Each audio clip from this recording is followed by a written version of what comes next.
Bonjour et bienvenue dans l'info de ce jeudi 13 novembre. Au sommaire de ce journal, l'inquiétude des salariés de l'hôpital du Mans. Le syndicat Force ouvrière dénonce des actes de vandalisme et un sentiment d'insécurité grandissant au sein de l'établissement. Nouvelle révélation du collectif Val-de-Loire dans le dossier des poubelles à redevance jugées trop chères, le point dans ce journal. Et puis au Mans, ce week-end, la fête d'automne de la Cité du Cirque va faire vibrer les cœurs de tous les amoureux des arts circassiens, vous le verrez. Notre invité dans l'info ce soir, ce sera Anthony Archenot, courtier dans l'immobilier, à l'occasion du salon immobilier et Maisonneuve de la Sarthe qui se tient ce week-end au Palais des Congrès du Mans.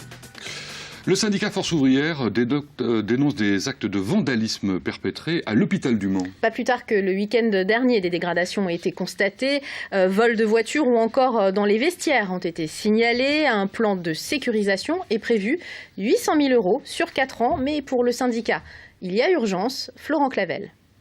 De loin, l'hôpital a des allures de forteresse. Pas si imprenable finalement. Les actes de vandalisme subis par le personnel hospitalier se multiplient ces derniers jours. La nuit, sur les parkings d'abord. Bon bah voilà, on arrive sur un des lieux où une des voitures a été comment dirais-je, vandalisée. Donc ma collègue a fait ses 10 heures de nuit de travail.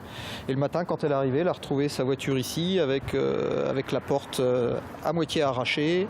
Et voilà quoi, donc pour nous c'est inadmissible et ça ne peut pas continuer comme ça. Une voiture volée, 4 autres dégradées dans l'enceinte même de l'hôpital le week-end dernier. Le bilan ne s'arrête pas là. Derrière les murs du bâtiment mère-enfant Aliénor, une cinquantaine de casiers ont été ouverts, des effets personnels dérobés. Le résultat, un sentiment général d'insécurité. C'est déjà compliqué de trouver des agents pour venir travailler la nuit, de plus en plus de contractuels la nuit. Et si en plus il faut que les gens viennent travailler en insécurité ou que leurs biens même soient en insécurité, ça va devenir réellement problématique. Ces failles, la direction de l'hôpital les connaît. Les 2 vigiles ne suffisent pas. 800 000 € vont être investis pour la sécurité sur 4 ans. Il y a d'une part la fermeture des portes et l'ouverture par badge à partir d'une certaine heure. Il y a la mise en place de caméras de surveillance également pour surveiller les entrées et sorties du bâtiment ainsi que les sous-sols.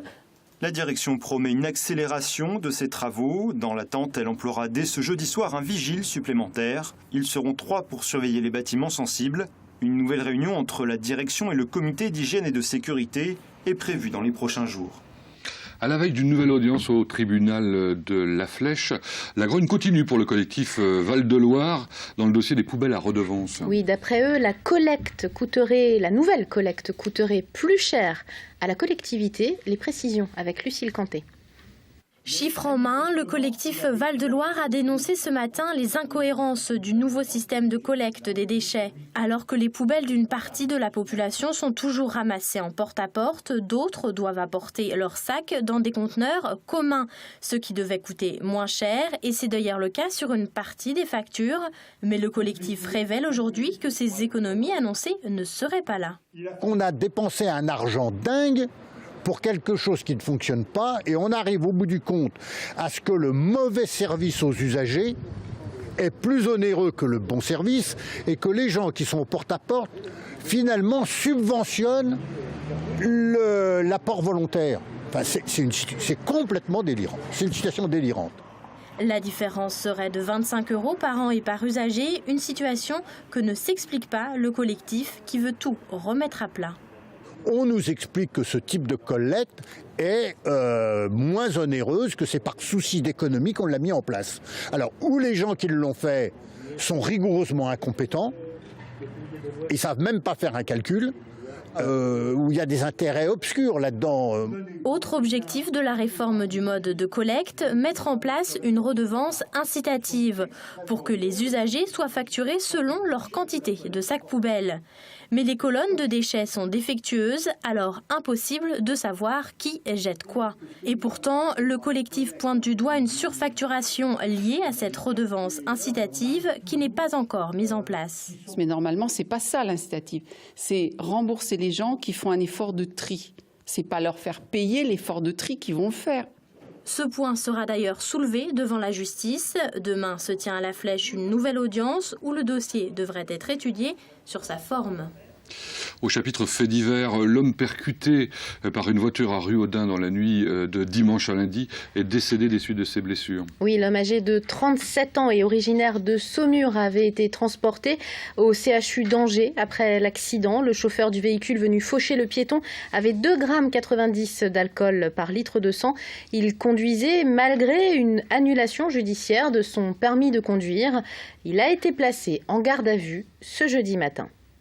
Accueillons maintenant l'invité de l'info, Anthony Archenot, à l'occasion du salon de l'immobilier qui se déroule au Mans. Plus précisément, le salon immobilier et maison neuve de la Sarthe. Ça se tient du 14 au 16 novembre, ce week-end, au Palais des Congrès du Mans. Alors, plus de 40 professionnels seront présents, dont vous, puisque vous êtes négociant, courtier dans l'immobilier. Alors, c'est quoi un courtier concrètement ? Alors concrètement, un courtier, c'est un intermédiaire en opération de banque. Pour faire simple et efficace, on se situe entre le client et la banque. Pour nos clients, nous sommes des négociateurs, des meilleures conditions. Et pour les banquiers, nous sommes comme une grosse centrale d'achat, une sorte d'apporteur d'affaires. Les banquiers viennent capter les affaires qui rentrent par notre canal et donc en fait, on utilise nos volumes pour obtenir les meilleures conditions possibles. Et alors justement, est-ce que c'est le moment d'investir dans la pierre en Sarthe ? Alors c'est le moment d'investir dans la pierre parce qu'en fait c'est très très rare, les taux sont très bas et le marché immobilier est aussi loin d'être au plus haut. Donc ces conjonctions-là, on les retrouve très rarement dans l'histoire de l'acquisition et aujourd'hui c'est pleinement le cas. Alors vous le dites, les taux n'ont jamais été aussi bas. Est-ce qu'il y a encore la possibilité de négocier malgré tout ? Est-ce que c'est quand même intéressant de faire appel à un courtier comme vous ? Alors ça l'est toujours parce que les taux sont historiquement bas sur le taux du prêt de l'argent, mais les conditions d'un prêt immobilier c'est plein de choses, c'est l'assurance, c'est la garantie, c'est les conditions de vie à l'intérieur du prêt, c'est des indemnités de remboursement anticipé. Sans être trop technique, il ne faut pas s'arrêter à un seul taux, c'est souvent la partie immergée de l'iceberg et il faut négocier l'ensemble des composantes d'un prêt immobilier. Alors sur quoi on peut faire des économies, surtout sur les assurances, on en entend beaucoup parler de ça ? Alors c'est un chapitre sur lequel on peut faire une énorme économie. Nous sommes courtiers en prêt et courtiers en assurance, ça nous permet d'avoir une expertise sur les deux domaines de manière relativement efficace, mais on peut aussi faire des économies qui sont beaucoup plus cachées comme les indemnités de remboursement anticipé en cas de revente du bien, en cas de renégociation du prêt. La vie d'un prêt immobilier est relativement longue et il faut savoir prévoir son avenir et préparer les économies éventuelles. Justement, renégociation, on en entend aussi beaucoup parler. C'est le moment de renégocier son prêt, de le revoir peut-être à la baisse ou de le raccourcir tout bêtement ? C'est pleinement le moment puisque ça fait quasiment 6 mois qu'on dit que les taux sont historiquement bas, mais c'est vrai, c'est un marché baissier. Aujourd'hui, on est quand même arrivé à des niveaux qui sont relativement bas. Alors c'est le moment de renégocier son prêt pour plusieurs raisons. 1, pour gagner de la mensualité. 2, pour gagner de la durée. Mais c'est surtout aussi l'occasion de faire des travaux d'amélioration de l'habitat parce qu'avec une simple renégociation de taux, on arrive parfois à dégager de 10 à 20 000 euros de travaux qui, sans changer la mensualité, sans changer la durée, permettent de faire des changements valables pour l'énergie de la maison. Alors c'est bien beau tout ça. Aujourd'hui, il y a beaucoup de gens qui voudraient devenir propriétaires, mais est-ce que les banques suivent ? Oui. On a eu longtemps l'épisode avec la crise en disant que les banquiers verrouillaient pas mal de choses. Aujourd'hui, on peut très bien emprunter sur 25 ans. Enfin, sur 25 ans, aujourd'hui, on est en dessous des 3% d'intérêt, donc c'est plutôt facile. Les banquiers prêtent encore aux jeunes, prêtent aux primo-accédants, premier achat. Les banquiers ont besoin d'affaires, les agents immobiliers en ont besoin aussi. Donc en fait, ils n'ont jamais vraiment arrêté de prêter. Les critères se sont resserrés. Alors, souvent, on disait qu'on ne pouvait plus emprunter sans apport. Aujourd'hui, on peut encore emprunter sans apport. Et même pour un couple de jeunes qui démarre. Même pour un couple de jeunes qui démarre, on n'est pas obligé de faire de l'apport. Alors évidemment, certaines banques sont fermées. Elles exigent de l'apport, mais il y en a bien d'autres qui n'en exigent pas. Et le travail du courtier, c'est justement d'avoir toutes les armes pour répondre à un profil type de client. Comment vous vous financez, vous, en tant que courtier ? Parce que vous n'allez rien demander directement à vos clients. Alors si, en fait, nos honoraires sont barémés. Nos clients signent un mandat avec nous. Ils ont des honoraires. Ils vont en remplacement des frais de dossier bancaire. Quand vous faites un prêt immobilier, le banquier met ses frais de dossier. Quand vous passez par un courtier, les frais de dossier se retirent. Et le courtier met ses honoraires à la place et ils sont inclus à l'intérieur du financement. Et il est bon de rappeler qu'on ne doit des honoraires à un courtier qu'à la condition que le prêt soit retiré et décaissé. Si vous allez voir un courtier et que vous ne faites pas affaire avec lui, vous ne lui devez rien du tout. Nous sommes classés sur un métier de service. services, comme les assureurs ou comme Orange, quand on va voir Orange et puis qu'on ne fait pas affaire avec eux. Eh ben, c'est une précision que vous rappellerez, je le rappelle, du 14 au 16 novembre. Ça commence vendredi, le salon immobilier et maison neuve de la Sarthe. Ça se passe au Palais des Congrès de la Culture du Mans. L'entrée est de 4 €. C'est gratuit pour les moins de 15 ans. Et il y a un site internet pour toutes les informations concernant les exposants comme vous, www.salon-immobilier.org. Merci Anthony Archer d'être venu. L'Agence régionale de santé met en garde les particuliers contre les risques d'intoxication au monoxyde de carbone. Oui, une étude de l'ARS des Pays de la Loire indique que les 3/4 des intoxications au monoxyde de carbone ont lieu en période de chauffe. Ce sont principalement les chaudières à gaz et à bois, mais aussi les gazinières défectueuses qui présentent un danger. Alors que les premiers frimas s'annoncent, il convient donc de vérifier la qualité de vos équipements et de toujours bien aérer vos intérieurs. L'année dernière, en Sarthe, une quinzaine de personnes ont dû être hospitalisées suite à une intoxication à l'échelle régionale. Cette fois, 5 décès ont été constatés. Au Mans, ce week-end, la fête de l'automne, de la Cité du Cirque, sera une séance de rattrapage, en quelque sorte, de Le Mans fait son cirque. Seront programmés les spectacles des compagnies qui n'avaient pas pu jouer lors du festival cet été, avec l'annulation du village du cirque, vous vous en souvenez, pour cause de grève des intermittents. Michael Texier.